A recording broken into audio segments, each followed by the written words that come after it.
kehadiran Presiden Amerika Syarikat Donald Trump serta pimpinan dunia lain ke Kuala Lumpur adalah sebahagian daripada mandat diplomasi yang diamanahkan kepada Malaysia.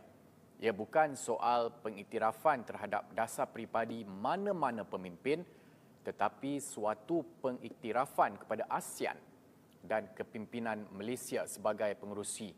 Pejabat Perdana Menteri mengambil maklum wujud pandangan daripada beberapa pihak yang menuntut jemputan kepada Trump ditarik balik atas dasar pandangan beliau terhadap isu Palestin. Pendirian Malaysia mengenai Palestin tidak pernah berganjak. Ia jelas, tegas dan konsisten sejak dahulu.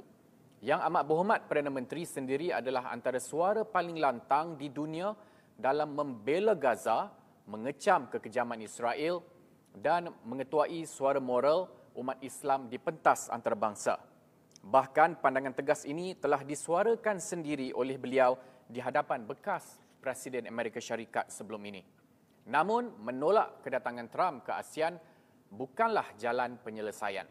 Prinsip diplomasi menuntut kita menyuarakan kebenaran secara berdepan, bukan mengelak.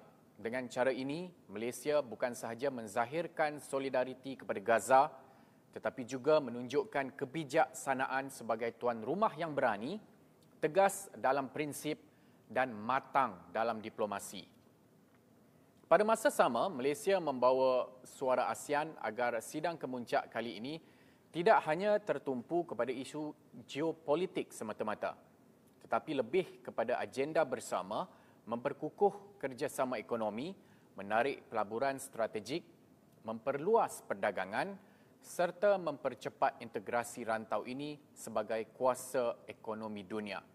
ASEAN mesti bersuara dengan satu nada, memanfaatkan peluang dengan semua rakan dialog, bukan sahaja Amerika Syarikat, tetapi juga China, Jepun, Korea Selatan, Australia dan GCC.